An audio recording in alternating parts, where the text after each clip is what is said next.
Hello, I'm the Angry Spork. If you've watched enough of my channel, you know I'm no fan of James Tynion IV. But, well, it's finally happened. I'm reviewing his entire Detective Comics run. Not out of some twisted concept of fairness or an unconscious need to inflict horrific pain on myself, but much more rationally, DC Comics sent me a letter saying that they'll let me write practically whatever I want, but I have to read his entire run of Detective Comics. Isn't that right? You're the one that gave it to me, right? Yep. Totally real letter, bro. See? Confirmation. So, let's start this off with Detective Comics number 934 and see if this run surprises me in ways that aren't rage-inducing. Got a funny feeling you don't love me anymore. This should go without saying, but just in case it doesn't, if you like Tynion or his run or any of his other work, that's fine. I don't have a problem with you, and you should not take what I say in these reviews personally. My criticisms are squarely aimed at the writer. We begin 2 days ago, as Azrael is attacked in a church by a familiar silhouette. Az is pummeled and shocked into submission with what appears to be a batarang until Batman arrives on the scene. Weird, just a page ago the colors made it look like a fire got started, but now not so much. He tells Alfred to find out who did this, now, because ordering around butlers to find clues for them is what the best detectives do. The assailant has vanished without a trace, and Bats takes out a drone that was watching him, figuring the attack is a message of someone's capabilities. He asks Azrael who beat him up, and he responds with, "You!" as if that was supposed to be surprising or clever. Wouldn't it have made more sense if he prefaced that with some kind of statement of confusion, like, "What are you talking about?" And maybe not show such obvious signs this attack was from a bat copycat. A copy bat, if you will. They're being watched by someone, so either that drone is still transmitting a previous panel, but given the picture's angle and clarity, perhaps that's another drone Bats didn't detect. Cut to now, which makes me wonder why we didn't ditch the flashback element and just have it 2 days later here, but whatever. Batwoman is wrapping up patrol while arguing with her dad. He feels she's wasting her time picking up after Batman, and she'd work better on a team. As a drone watches, she puts her costume away while Jacob offers to show her how to serve like she always wanted. She ends the call and detects someone in the apartment, grabbing and flipping over Batman because I guess he left his ninja skills at home or something. Maybe he let her do it for some reason, maybe it's just an excuse for her to show some kind of upper hand on him, I don't know. He shows her a bat-shaped drone. What is it? It's a mystery. Even though it's bat-shaped, I'm 90% sure I have not been building weaponized drones in my sleep again. 87% sure. He informs her of the attack on Azrael, and also mentioning that he read his journals, which read like paranoid ramblings mentioning a conspiracy that threatened Gotham. As for the drone, it appears to be a good decade more advanced than current military-grade technology. Fun fact, military-grade doesn't denote exceptional quality. It basically means anything that's just good enough. But hey, it sounds ritzy, doesn't it? There's apparently an entire swarm of them keeping tabs on various vigilantes, and Bats had planned on taking less experienced ones under his leather wing to make them more capable of handling things solo. However, this potential threat is something they won't be ready for in time, even if some have allegedly proven themselves in small ways. They need to operate as a team, and Batman feels Kate is more qualified than he is of training them in that regard. Even though he's already trained several crime fighters that are capable in their own right, we need Batwoman on the team because...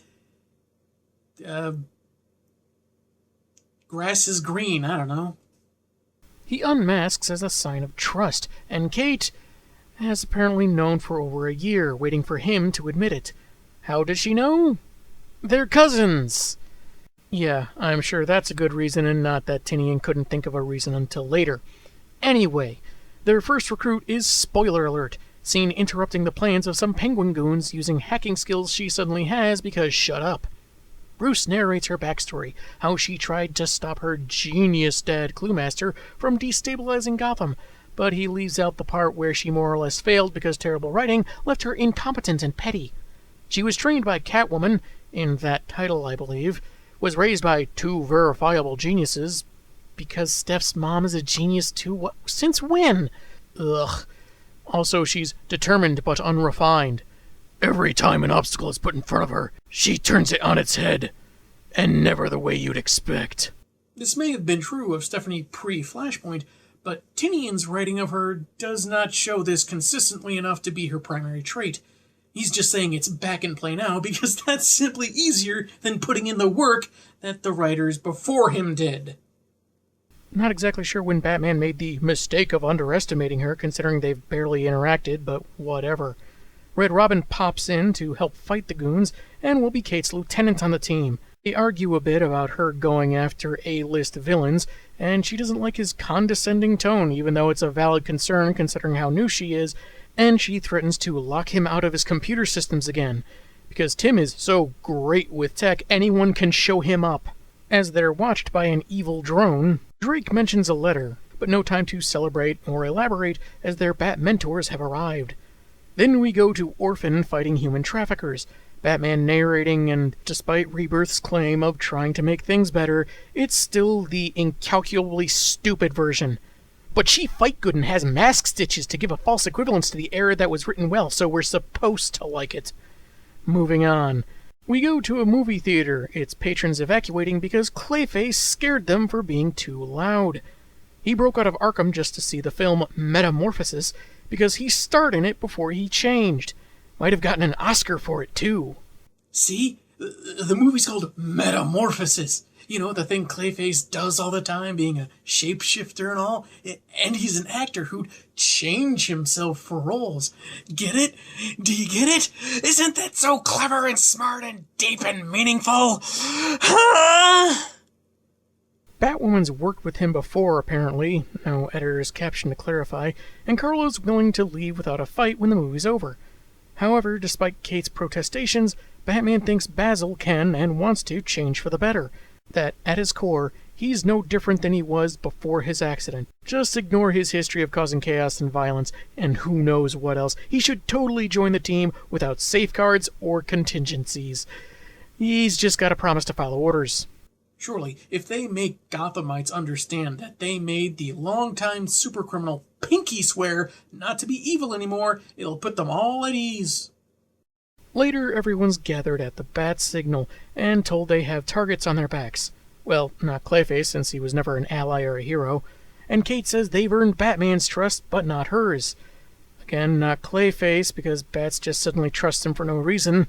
She intends to train them intensely, push them to their limits, which, for this writer, probably means they'll learn everything they need to know off-panel after a weekend has passed. He's done it before. And hey, nice to see this version of Steph still too stupid to leave her mask on. The issue ends with a drone watching them, and a mystery figure scoffing at the team and standing before an army of soldiers in bat-like armor. Shh, you wanna get sued? What a great start.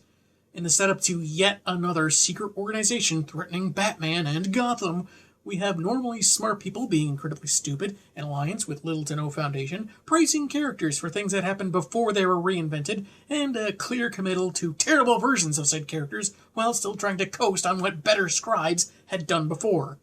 But don't think of any of that. Only focus on how sad Clayface is. One issue in and I can smell all the trappings of what makes Tinian such a subpar writer. Maybe we'll get clarification 5 issues later, but who knows. Issue 935. And for the sake of brevity, I'm going to skip discussing the covers unless there's something particularly interesting or funny about them.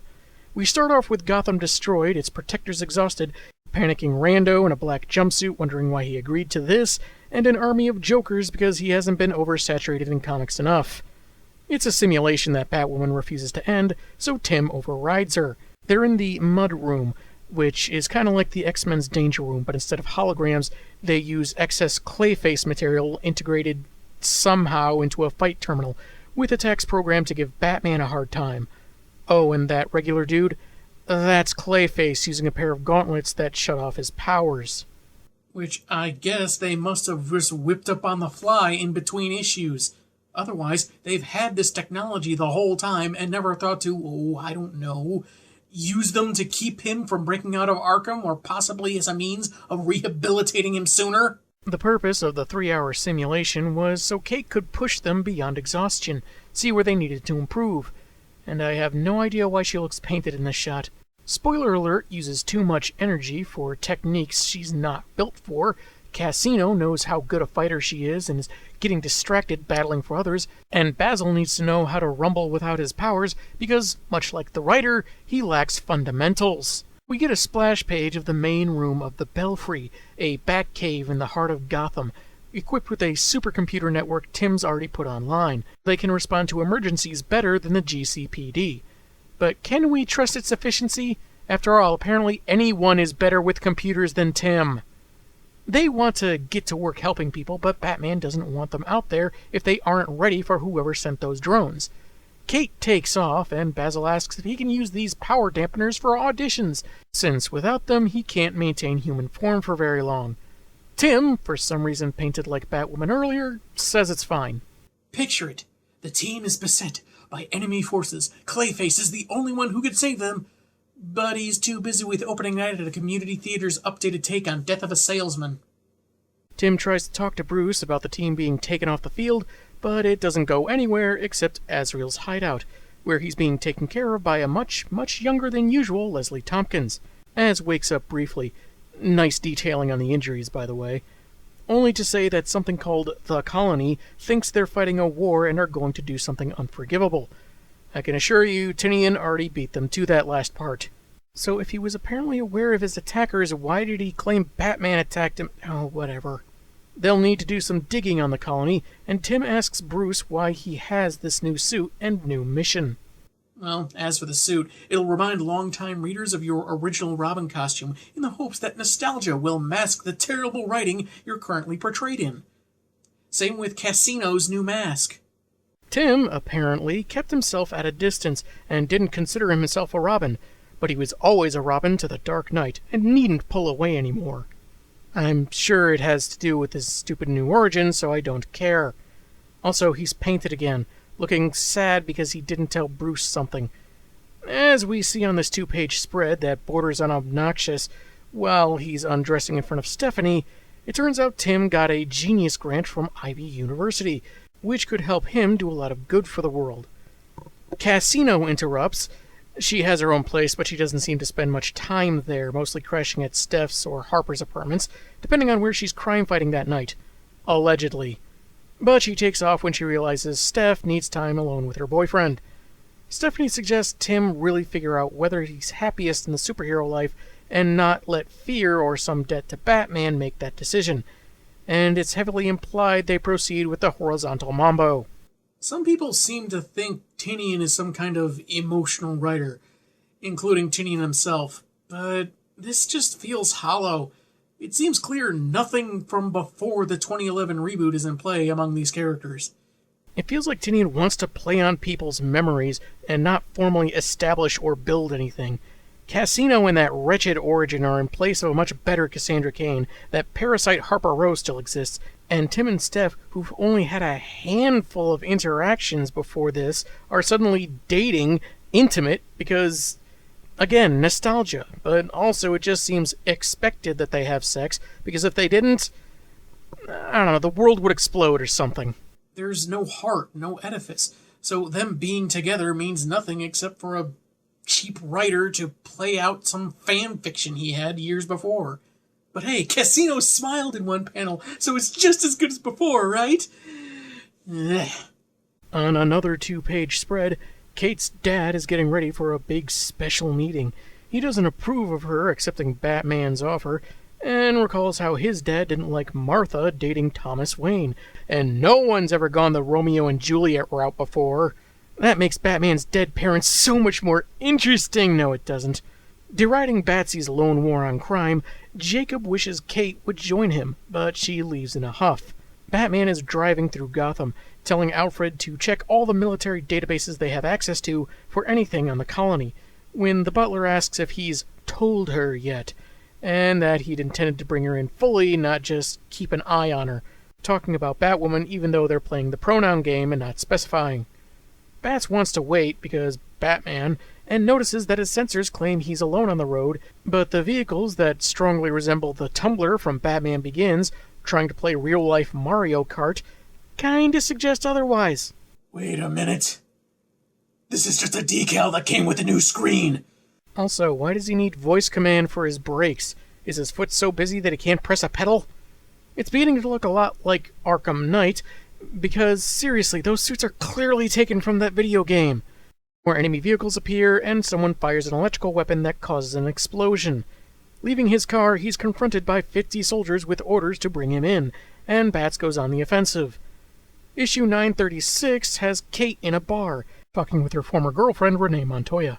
She's vague about her duties training young vigilantes, and Renee isn't interested in being asked for advice while being spoken to in riddles, so pieces out, telling Kate to just trust herself, even if going her own way is what ended their relationship. Red Robin calls her to the Belfry, and shows surveillance footage of the colony beating Batman, with techniques Kate recognizes as military. Well, good thing we completely skipped over something that could have potentially been interesting, because we needed 3 pages, including a 2-page spread, of Batwoman being told, "Do what you feel is best, like you always do." Drake bloviates about how frustrating Bats can be, but letting Kate in means something. They figure Bruce would like to keep things nice and private, and decide to do the opposite, calling in, spoiler alert, Casino and Clayface, who was just about to start an audition as Matt Hagen because references! Meanwhile, Kate calls her dad. Soon, they're all at the Belfry, except Orphan, and Batwoman reveals that they've all been under surveillance and Batman was training them to be prepared for the worst to happen. But now there's no time, so Kate called her own pappy, Jacob, who strolls right into the base. He observes the footage, reasoning that a military organization has modeled itself after Batman, but may want something in Gotham that he wouldn't allow. Totally not suspicious dialogue at all. Red R is concerned why Orphan hasn't arrived and pulls up footage of her fighting members of the colony on the roof. And they really like repurposing pages as security footage. A lot. Trust me, you didn't miss anything. What you see here is more or less what I skipped over. The Colonel knows what to do. Insert a flash drive that shuts down the base's defenses and lets the colony inside. Oh, hey, look, crime fighter's dad turned out to be part of this big evil conspiracy fighting Batman. Tinian hasn't done that one twice before. My job. My job. Repetitiveness is my job. The base's systems are taken over, the team is surrounded, and Orphan throws a guy through a window and lands on him with all the finesse of a drunken grizzly bear. And since that was at least from a couple of stories, that would probably be fatal. Kane tells his men to open fire on Orphan, and they do. But she's just riddled with sedatives instead of bullets. Even though too much tranquilizing agents can be deadly. So, the Colonel is an idiot. But on the plus side, a dead Orphan means the good version of Cassandra Cain can take her place, stroll in her blackback garb, and really lay the smack down, so we can forget this mediocre replacement. And nothing of value was lost. Tim says he needs time to hack their network, and he's not exactly whispering, so everyone should be hearing him. But anyway, Kate eggs her dad into revealing why he's doing this. It's not impressive. He rambles on about how, like his daughter, he was inspired by Batman, but that powerful idea is misdirected on common crime. Kane is using military force and funding to attack the real enemies that Bats couldn't imagine, on a scale he can't comprehend in a war that's come to Gotham, yada yada yada. It's your standard vague military government shadow ops greater good nonsense jargon that reads like a lot of nothing. I do like this background imagery though. It has a nice ominous feel to it and does kind of sum up the Colonel's rationale, even if it doesn't make it any better, but then I doubt anything could. Knowing Kate's effectiveness and desire to serve, Jacob wanted to bring her in, offering her to bring her charges as well. Tim's hack is interrupted by one of the Colonel's operatives, so he activates a total system shutdown and the team escapes, with Kate vowing to show her dad the kind of leader she's become.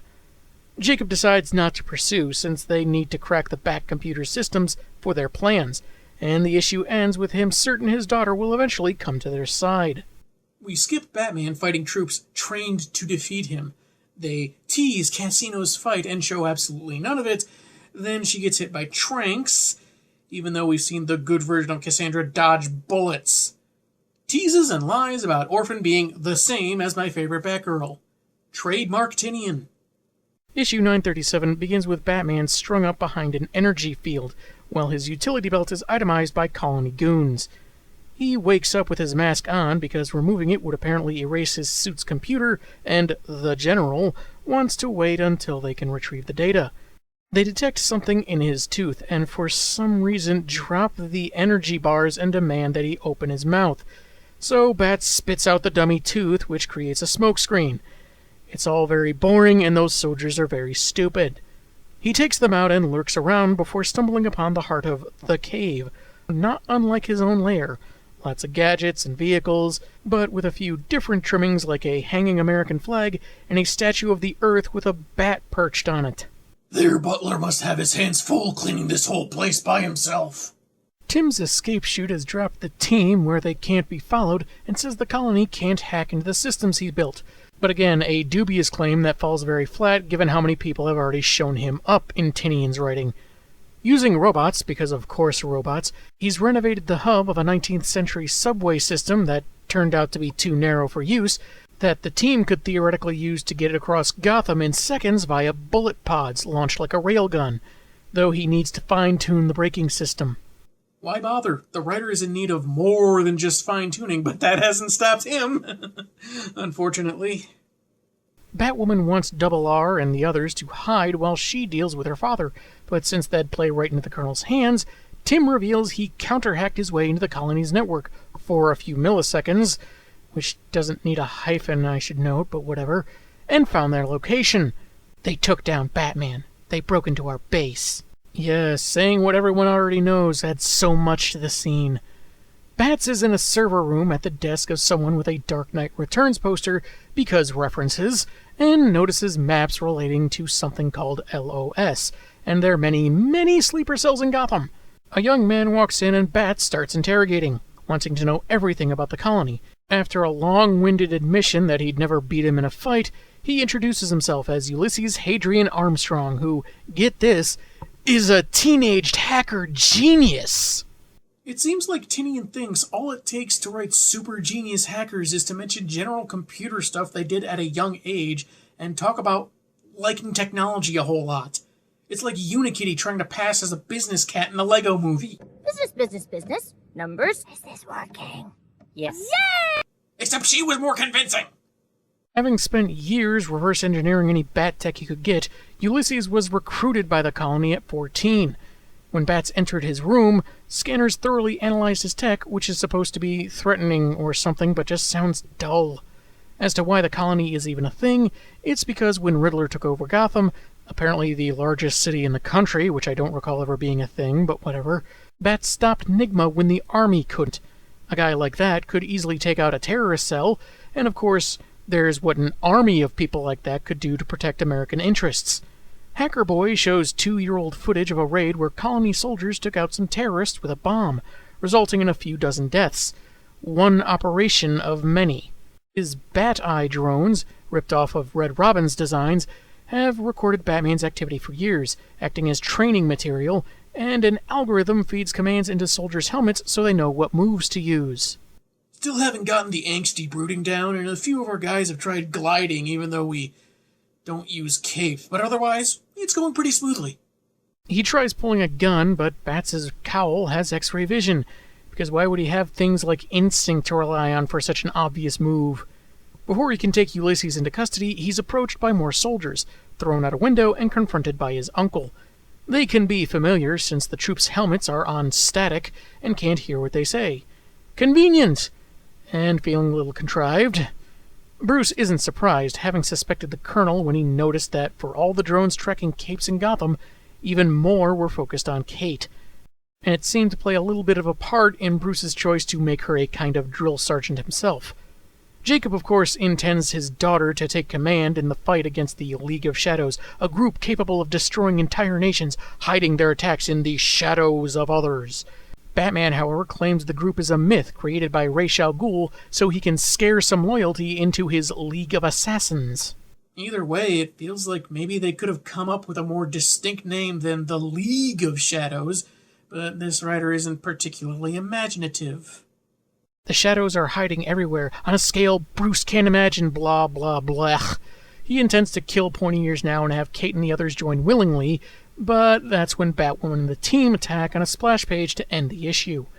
Number 938 begins with a flashback to Jacob being given clearance higher than the president, because he has what it takes to fight the real darkness in the world, though nothing he does will be publicly recognized.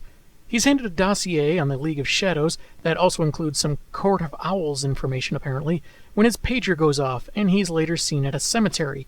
Young Kate is still mourning the loss of her mom and sister 6 months prior. She asks how he isn't in tears every day, and he attributes it to being a machine, part of something bigger that can prevent tragedies such as theirs from happening again. Kate says she wants to be a soldier and promises to fight alongside him. Meanwhile, at the contradiction, Jacob's been pulled away by a couple soldiers as Batman and the team take on dozens more in the cave. Bats isn't happy that Batwoman brought the others, but she tells him to shut up and be grateful. They have a transport they can use if they can get to it in time, so escape is prioritized over beating every single goon. Great, now we have to replay the whole level over again just to get the achievement. As Orphan is sent to clear a path through some troops, Red Robin is tasked with accessing the colony's computer and obtaining a list of targeted Gothamites. He meets and then traps Ulysses, finding he's the resident hacker, aka the General, and it's suggested that the targeting of these people might not have full government clearance. I wanted extra olives on that meatball sub. 4 more than usual is not extra. Jody at Quiznos will feel my wrath. Armstrong gets away and Tim is confronted by troops, whose grenades start blinking. They remove them just before they detonate remotely from a terminal with access to their arsenal. Thanks to Spoiler Alert, who again has sudden hacking powers now. I guess she wasn't satisfied passively letting people die in Batman Eternal. Now she wants to actively endanger lives. When Tim doesn't seem to approve, she threatens to make fun of his new 52 suit to shut him up. Spoiler alert! Be happy she needlessly risked your life, or she'll tease you about how stupid your old clothes are. This is how Tinian thinks Stephanie would act? Blowing up grenades that could have killed those people and Tim? Shutting him up under threat of mockery for a dumb costume? Does he think this is funny or charming? Does he think this makes them a cute couple? Because it doesn't. It's all very, very stupid and kind of disturbing. Why didn't she just render the weapons inert or shut them all off, since hacking apparently is magic? Why is it all so very stupid? son, you are dumber than a bowl of mice. And I got reminded of this scene from Robin during 1 Year Later, where Bruce tells Tim that criticizing his costume was a sign that Evil Cass had become disturbed. And, well, it's hard not to see the parallels here. But moving on. Clayface bridges the team to the top floor as Batman exposits how the colony has bought into the myth of the League of Shadows, targeting innocent people, with Red Robin adding that their superiors are unaware. They meet up with Orphan, who they were worried about, but she gives a casual greeting like beating those people weren't nothing, despite the damage she's taken. Writing her is so easy. Just have her charge an enemy on one page, go to another couple scenes, then return to her a few pages later to have all the enemies beaten. Just do that over and over. Repetitiveness is my job. And she's smiling this time, so you should feel extra good because feelings. Also, be impressed she beat 6 goons, something the good version of the character could have done in her sleep. Writing Cassandra Cain is so effortless when you don't put in the effort and it's really just a shadow of the former character. The Colonel, Armstrong, and several troops are on hover platforms, with Kate swearing she'll never be part of his plans. Before the team can be subdued, Tim has hacked their helmets and put their static on high volume, threatening to deafen them unless their weapons are shut down. This allows the team to disappear in a smokescreen with the information they need to have the colony's overseeing council shut them down. So where was this transport Batwoman was talking about? Was she counting on the whole ninja vanish routine? Despite their losses, Armstrong suggests an alternative. Weaponized versions of his Bat-Eye drones, which were previously turned down, but he built them anyway because I guess no one keeps tabs on him or anything. Even though they hadn't narrowed down the target list, the issue ends with Jacob authorizing the use of the drones to take out a few hundred suspected terrorists. Issue 939, with a cover that suggests Tim is trying to escape this dumpster fire of a story, but you know how misleading covers can be. We flash back to the funeral for Bruce's parents, where Jacob is blaming Thomas for having entered that alley and also gotten his sister Martha killed, going so far as to suggest Bruce's dad should have been thrown in Arkham. Yes, I know Jacob's in pain here, but it reads so blasted stupid. It's like a bad name drop. Does he think he'll get a discount on Asylum merchandise if he does some free advertising? Young Kate tries to console Bruce, telling him that family will always be there as a source of strength, and that it's okay to cry.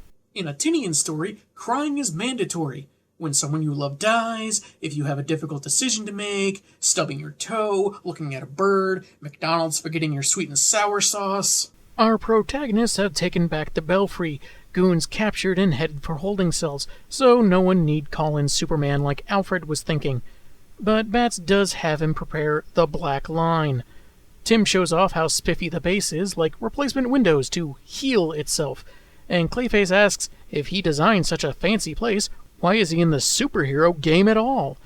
Kind of a weird question considering they're in a building for, superhero stuff, but it's all part of the subplot of Tim mulling his future. Speaking of, he tells Steph he'll be going to Ivy University's Special Projects program, full-time, taking indefinite leave from Red Robin. The Belfry is a kind of gift to help Gotham when he leaves. He intends to tell Batman after the colony is dealt with, but a more painted Stephanie asks if that's so he doesn't distract his mentor or disappoint him. Meanwhile, Kate is upset that Bruce knew about her father's operations and didn't tell her. While he did recruit her before Jacob got the chance, he didn't lie. He does trust Batwoman, but wasn't sure how she'd react to learning her father's secret, and certain lines he'd cross to rise to the rank of colonel. After he assures her she still has family and swears he'll always be honest from here on out, in a painted image, so that probably makes an extra special kind of promise, Alfred has prepared the Black Line, connected to the President of the United States, whom Batman informs of the actions undertaken by one of his covert groups. I guess Bruce vowing to his uncle, all dramatic-like, that his operations were finished last issue was better than the alternative. I'm gonna tell on you. Red R detects Armstrong's new weaponized drone fleet on the move, minutes from Gotham, and targeting suspected agents of the League of Shadows, which they reiterate does not exist in case no one read the previous 2 issues. Feels a little clunky since everyone except Fake Cash should already know this, but anyway, casualties would be a minimum of 600 people, before collateral damage, so the team sets out to make sure nobody dies tonight. Now, what better comic have I read that on before? Jacob and his colony are approaching Gotham in a big bat helicarrier, as the not entirely religious colonel asks God to know that what they're doing is just, if a bit messy as they're trying to save lives, and is then informed that Batman and his team are on the move, and referencing The Dark Knight Returns again. Usually evoking the Almighty is an act of humility, but this feels more arrogant since it's like Kane's telling God to consider his actions in the context of his own limited human perspective. It might be interesting if I thought it was intentional character depth, but this is Tinian we're talking about here, and depth is not his forte.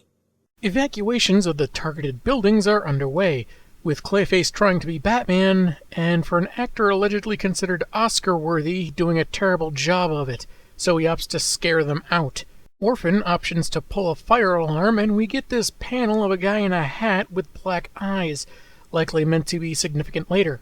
After Colonel Kane complains that Red Robin is still in their systems and that his daughter and nephew are standing in the way of their primary target, Spoiler Alert is leading evacuees, uttering her real name out loud and audibly gulping as if she's nervous. Weird, isn't it? She's been so confident and capable going up against assassins she shouldn't be able to beat, facing an entire city on fire that she let get set on fire, taking off her mask at the dumbest of times, yet now she seems anxious. It seems Tinian can't really decide if he wants newbie crime fighter Steph or seasoned and experienced Steph, so he just picks one or the other at different times for whatever he wants. Tim informs Steph, whose mask is off in full public view, jeez, Tinian writes are stupid, that the drones can't be shut down until their mission is complete, but using encryption that Ulysses has never seen, their multiple targets can be changed to a singular one, Red Robin. When Bats gets wind of this, he heads for the Belfry, telling Alfred to prep the Batwing, plane, not the guy, as Tim prepares for the oncoming onslaught, telling himself this is a thought problem, and no one in the city is smarter than him, except apparently his sudden girlfriend and a random brat written to have her boots licked. The comic ends with Tim about to face off against the drones. Issue 940, where we see characters realizing who's been writing them and are appropriately depressed. Join the frickin' club. Batwoman confronts her dad, who's trying to stop the drones because even if Tim survives the first fleet, the second is on its way. He gets socked in the face, but he still thinks the colony will be needed against the looming threat, and doesn't seem fazed when told that the president has been made aware of his actions. Not surprising, he was given clearance higher than the president, so whatever. That's when, on the second consecutive two-page spread, these are getting annoying, that fighter jets from Argus command him to land, and footage is shown of military personnel infiltrating the cave. But he still needs to prepare for the Shadow People, so opts to use experimental alien teleportation tech to skedaddle, and says he's proud of his daughter regardless. Kate throws herself out the window before the teleport with her dad in tow, and they land on a nearby roof. She contacts Batman, who says Nightwing can't reach Midnighter to use his door technology. Hey, since your butler mentioned calling a friend in Metropolis earlier, maybe give him a call. Or his son. Or his cousin. Or his cousin from an alternate Earth. Or his dog. Any of them would be helpful right now. And if you thought you were going to see Tim actually fight the drones outside obscured monitor footage, think again. He's taken them down and is badly injured in the process. Broken ribs, couple of bullets, and Batman orders him to get inside the belfry. But then he hears the second wave coming. He thanks Bruce for everything, and tells him to let everyone know what they meant to him, signing off with Robin out, which is not a bad callback to their earlier conversation about his Robin status. He calls Steph, saying the months they spent together were great, as she helped him decide who he wants to be, says he loves her, and turns off his comms. The drones politely give him a moment to breathe, then open fire. We get reaction shots, even from characters that weren't in the story until now, as Batman arrives too late. The drones have completed their mission, and all that's left is his bow staff. Not even a body or bits of his costume or anything. Batwoman arrives, and Bruce insists Jacob Kane be put in the Belfry's holding cells. Later, he checks in on Stephanie at her apartment, saying that Tim went out like the greatest heroes do, sacrificing themselves for others. She shows him the acceptance letter from IVU, and Bruce begins losing composure before they hold each other on a whole page. This is pretty rare in a Tinian comic. Not a splash page, no, but a splash page that actually feels like it deserves to be a splash page. Not just action, not feeling like it's taking up space. It feels appropriate even if most of the story has been kind of a hot mess. But we're not done. Drake is alive and taken to a place he's sure isn't the colony. He was transported there in a flash of blue light, so if you're wondering if this has become a crossover with Quantum Leap, no. That show is about setting right what once went wrong, and Tinian does the exact opposite. A robed figure tells him he's only dead to his allies, needing to be taken off the field because he's so loved and so intertwined, and reconnecting things that shouldn't be reconnected. The man, going by Mr. Oz, brushes off Tim's demand to be freed, but agrees that this isn't over, as the story concludes with Tim promising his friends will find him. That was Rise of the Batmen, and it was another Tinian story. Decent enough premise, a few ideas that could work, but mired and brought low by dragging things out too long, and just a lot of poor execution that leads to a lot of stupid. I like the art fine enough, though one pet peeve would be the abundance of cropping panels for use as camera footage, but it's not the worst shortcut I've seen. However, like with the Eternal series, there are a lot of splash pages, very few feeling necessary, and a whole bunch of two-page spreads that often feel like two perfectly good separate pages someone obnoxiously mashed together. What would usually be a rare but visually interesting take seems to be used as little more than filler, taking a lot of space to say very little. For example, when Tim says he's reprogrammed the drones, you only needed one page to get that point across. That's why I cropped it that way. The format becomes wasteful to a point. I'm not sure what the purpose was of the painted imagery, if there even was one other than just looking different. I'd say maybe moments of quiet introspection, but that doesn't apply for all of them. The overall visuals are fine, but they're used in a generally dull story we've seen before. A secret organization, one of the female heroes' dad is involved, targeting Batman and the people of Gotham, and doesn't do anything interesting or unique with it. Then there's the more annoying mainstay of Tinian's writing, one of them anyway. Characters that are supposed to be really smart or even commonly intelligent, but end up being very moronic. Let's ignore for the moment that Ulysses Armstrong, a character originally created as a young prodigy highly skilled in military strategy, is now just another genius hacker that seems to be the writer's go-to move for trying to convince the reader that someone is supposed to be considered smart.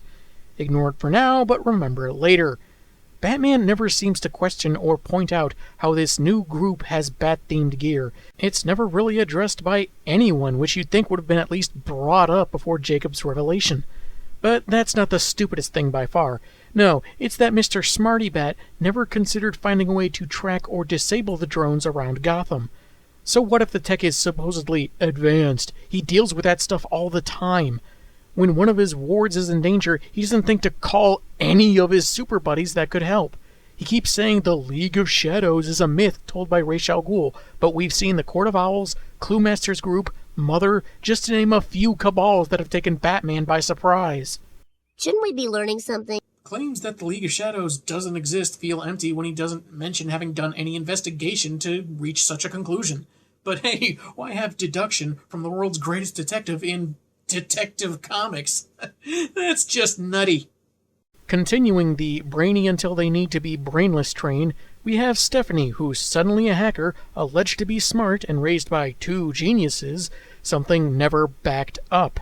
There's much talk about how capable she is, but she still gets shown being stupid, anxious, or bumbling to potentially deadly degrees. Clayface, who's been a metamorph for years, seems to forget sometimes how to use his powers, and for such an allegedly good actor that spent time around Batman, couldn't get even a mild impersonation right. Oh, and that's not even getting into the Dark Knight just suddenly deciding Basil wanted to reform, which was just as sudden as Basil wanting to reform. Given how difficult it is for Bruce to trust people, really trust people, it's only fair that a supervillain that's tried to kill him and his allies would be held to greater scrutiny. There's no basis for Carlo joining the team, other than what Tinian wants. And then there's Tim. Apparently he's still Super Genius Boy from the New 52, the same one that got repeatedly outwitted by a blue-haired nitwit Tinian elevated to general supremacy, and now even Steph can infiltrate his mainframe. If that's the case, then retconned Ulysses isn't much of a threat because Tim managed to outwit him. These characters aren't consistent. They're only as good as Tinian wants to give the good vibes for characters to win, but then suddenly morons in order to make the stakes seem raised.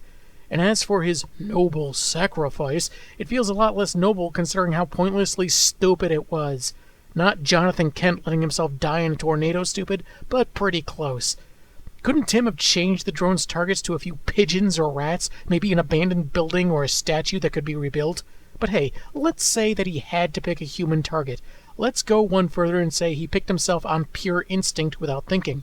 Why not have Clayface make a fake Red Robin from excess mass and let the drones kill that one instead? Or use the extra clay material from the mudroom?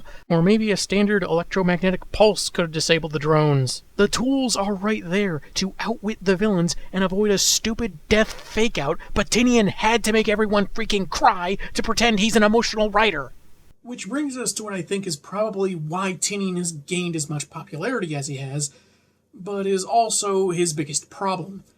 His quite obvious emotional manipulation. He never seems to make a poignant point or be genuinely deep, as it is to get your feelings to override your brain and think as long as he made you cry, it's a good story.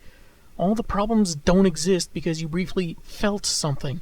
Wanting to evoke something for the reader is fine, but Tinian is so basic about it, it'd make a Hallmark Christmas special wince.